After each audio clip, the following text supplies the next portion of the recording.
In the search to build grocerants, it's important to look at menu offerings and their origins. There's a must-read column on Forbes.com for all grocerants and restaurateurs. The food world was hit with the news that Kook's Burritos in Portland, Oregon had been forced to close their cart after weathering accusation of stolen recipes and cultural appropriation. The Kook's debate centers on the actions of two white female owners of the burrito cart.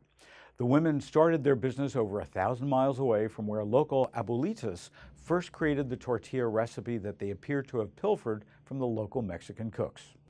Recently, there's been much press about this topic, similar to the situation that surrounded photos available on the internet and was resolved a couple years ago with aggressive monitoring by bots. While it's easy to copy and paste a recipe, the question goes beyond who created it, who owns it, and now whether or not the grocerant, food truck, food cart, or restaurant is culturally appropriate to sell the food. Imagine a lawsuit challenging whether McDonald's stole or could sell French fries.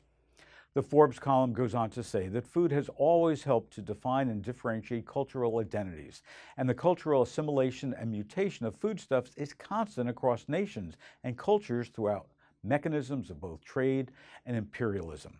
The writer asks, where would modern British foodscape be without the influence of native Indian dishes that came as a result of colonialism?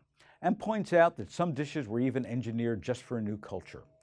Chicken tikka masala was created for Anglican palates, just as General Tso's chicken seems to have been a culinary invention of Chinese chefs looking to appeal to American tastes in the mid-20th century.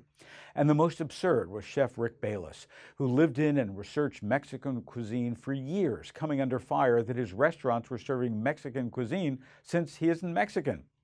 What does this have to do with your grocerant? Plenty. As you look to differentiate your menu from others, be sure that your chefs are carefully planning your culinary experiences and work closely with suppliers who have test kitchens and culinarians on staff to develop custom and appropriate recipes for your food service operation. Whole Foods came under severe criticism for tweeting to over 4.8 million followers their recipe on how to cook collard greens. CNN ran a headline that had others follow the story. Whole Foods gets in hot water with Black Twitter. The story isn't about whether blacks or whites own collard greens. It's about shoppers being overly sensitive these days, and it's certainly become part of our food culture. It's unfortunate, but be smart, be careful, and be sensitive.